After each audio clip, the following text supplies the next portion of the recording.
celebrating Martin Luther King Day. This is Kevin Harlan with Clark Kellogg, Steve Kerr, and Doris Burke. It's amazing. Isaiah Thomas is just a fighter. He's adapted and thrived at every level. In his 3 years at the University of Washington, better and better each season. And in the NBA, barely even projected to make the league.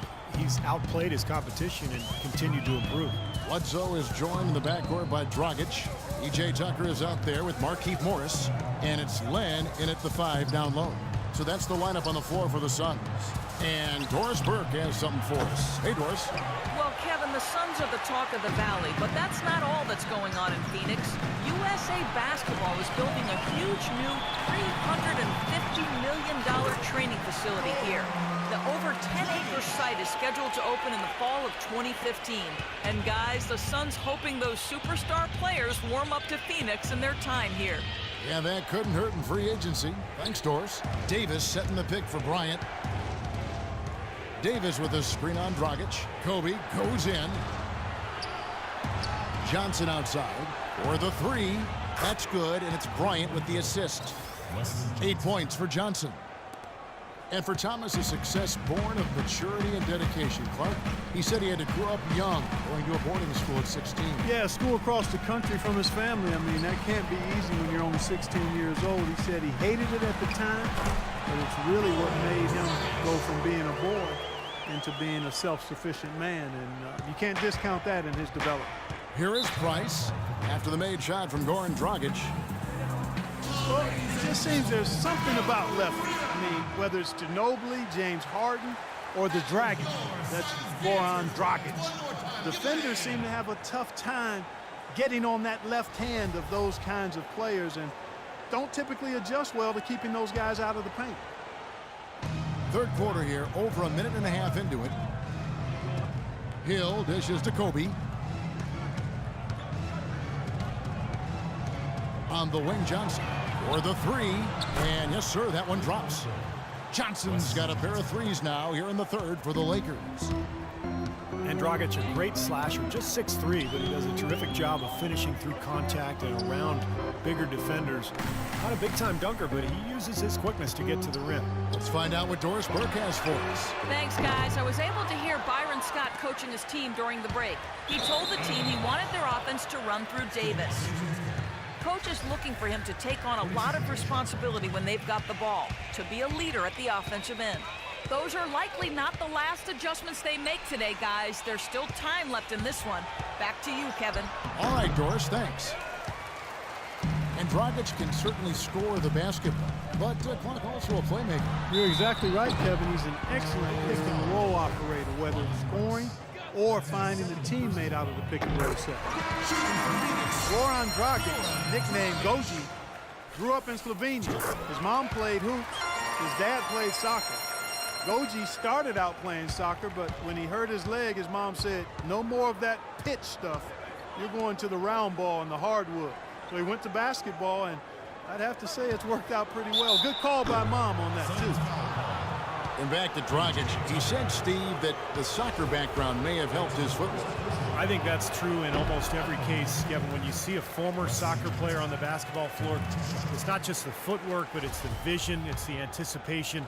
I think the game really translates. You saw it with Steve Nash and Tony Kukoc. You see it with Dragic now. Wes Johnson, the former number 4 pick back in 2010. He was a bust in Minnesota, but he shot better in his 4th season. And once he was moved to kind of a small 4, like the shooting power forward spot, he really found a niche for himself. A nice start to the second half. Just 1 miss in their first 5 attempts. Price kicks to Hill, shoots. That's in, coming off an assist from Price. Hill's got his 2nd bucket of the night. The easiest way to do it sometimes is with the bounce pass. And Wesley Johnson has always been impressive physically. Great size, terrific length for a wing, quick off the floor. Yeah, he's got all of those ingredients, but his ball handling has been a bit mediocre, rather pedestrian, and I think that's held him back offensively. Young with the steal. And now here's Johnson, the fast break chance. And foul called as he misses. He'll go to the line and shoot 2. Quick hands and the ability to anticipate the opening to create a turnover, so valuable, especially for a guard. As we see two tremendous talents with their ability to steal that ball away. Then, of course, you look at the numbers. John Stockton with 3,265 steals over his career. Really a crazy number, averaged over 2 a game. And even in his later years, he was a threat in that regard. And the Lakers with possession here. They trail by 3. Looking ahead to their next game, playing at New Orleans, they'll match up against the Pelicans. That is game 3 of this 4-game trip. Yeah, I'll be looking forward to seeing how that New Orleans game turns out for sure. And up the court come the Suns on the break. Thomas is running, and Green slams it in. Phenomenal alley-oop slam right there, guys. They're taking advantage, Clark, of a team that looks lost out there. Yeah, this is threatening to get kind of ugly out here. Lakers trail by 5. Lynn the pass to Young. On the wing, Johnson. 14 points for him. On the wing, Johnson. 6 to shoot. Teardrop shot. Here's Black. They shoot again. Morris with the rebound. Phoenix leading by 5. On the wing, Green. Outside Thomas. Lynn with the steal. And pushing it up. Here's Los Angeles. Oh, man, that was unreal. Mark it up. Talk about putting something extra on it.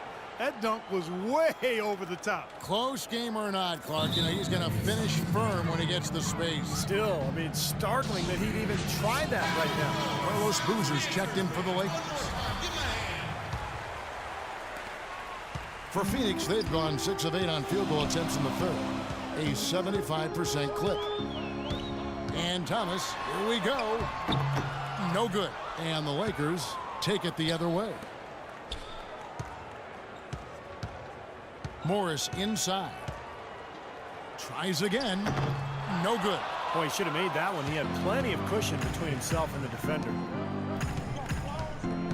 Passes it to Black. Morris with the rebound.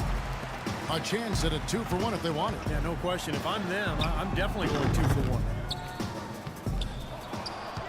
Outside for Thomas. Bangs home the trifecta. Thomas got 9. And that assist earned him a little nod from his teammate after the basket. Lynn dishes to Young. Boozer a screen on Green. Here's Young. And that one's good. He's got 7. There's 14 seconds left to play in the third. Outside Thomas. They kick it out to Green with 1 on the clock. And it's good, but hold on. The officials may want to look at that one on the replay monitor. Well, we thought the third quarter was over, but it turns out the officials are going to review the play to see if he released the ball before the buzzer. And a good job by the officials getting together and going to the replay. I mean, remember how frustrating it was before the rule was implemented to see a replay of an easily correctable call? Yeah, I think the straw that finally broke the camel's back, Clark, was in the 2002 Western Conference Finals. Remember the Lakers beat the Kings by 1 point in that critical Game 4, and that came after LA was awarded a 3-pointer at halftime that was clearly after the buzzer.